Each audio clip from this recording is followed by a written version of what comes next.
مشرکین عرب دنیا کے بادشاہوں اور بادشاہیتوں پر قیاس کر کے اللہ تعالیٰ کو تو صاحب تخت و تاج یعنی معبود اعظم مانتے تھے، اور اس کے تحت بہت سے دوسرے دیوی دیوتاؤں کو بھی مانتے تھے، جن کی نسبت ان کا گمان تھا کہ وہ خدائی میں شریک ہیں اور اپنے پجاریوں کے لیے وہ صاحب عرش سے قریب ہونے کا بھی ذریعہ بنتے ہیں، اور ان کی خواہشیں اور ضرورتیں بھی اس سے پوری کرا دیتے ہیں۔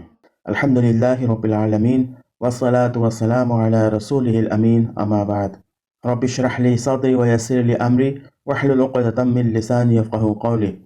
السلام علیکم ورحمۃ اللہ وبرکاتہ۔ میں محمد عامر سورہ بنی اسرائیل کی تفسیر لے کر حاضر ہو چکا ہوں۔ آج انشاءاللہ تعالی آیت نمبر 42 اور 43 کی تفسیر ہم پڑھیں گے۔ آئیے اس تفسیر کی شروعات کرتے ہیں تلاوت قرآن پاک سے۔ اعوذ باللہ من الشیطان الرجیم، بسم اللہ الرحمن الرحیم۔ قل لو كان معه آلهة كما يقولون إذا لابتغوا إلى ذي العرش سبيلا سبحانه وتعالى عما يقولون علوا كبيرا۔ ان سے کہو کہ اگر اللہ کے ساتھ دوسرے معبود بھی ہوتے جیسا کہ یہ لوگ کہتے ہیں تو وہ مالک عرش کے مقام پر پہنچنے کی ضرور کوشش کرتے، یعنی وہ خود مالک عرش بننے کی کوشش کرتے، اس لیے کہ چند ہستیوں کا خدائی میں شریک ہونا دو حال سے خالی نہیں ہو سکتا، یا تو وہ سب اپنی اپنی جگہ مستقل خدا ہوں، یا ان میں سے ایک اصل خدا ہو اور باقی اس کے بندے ہوں جنہیں اس نے کچھ خدائی اختیارات دے رکھے ہوں۔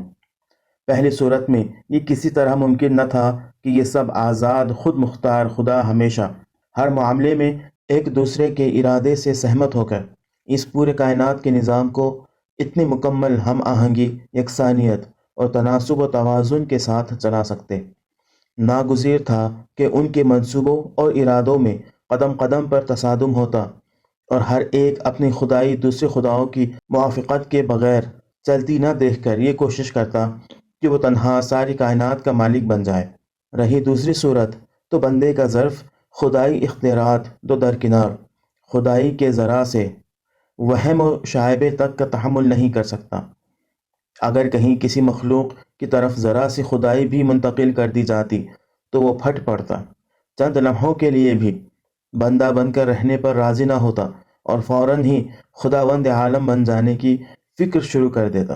جس کائنات میں گیہوں کا ایک دانہ اور گھاس کا ایک تنکا بھی اس وقت تک پیدا نہ ہوتا ہو جب تک کہ زمین و آسمان کی ساری قوتیں مل کر اس کے لیے کام نہ کریں، اس کے متعلق صرف ایک انتہا درجے کا جاہل اور کند ذہن آدمی ہی یہ تصور کر سکتا ہے کہ اس کی فرما روائی ایک سے زیادہ خود مختار یا آدھے مختار خدا کر رہے ہوں گے، ورنہ جس نے کچھ بھی اس نظام کا مزاج اور طبیعت کو سمجھنے کی کوشش کی ہو تو وہ اس نتیجے پر پہنچے بغیر نہیں رہ سکتا کہ یہاں خدائی بالکل ایک ہی کی ہے اور اس کے ساتھ کسی درجے میں بھی کسی اور کے شریک ہونے کا قطعی امکان نہیں ہے۔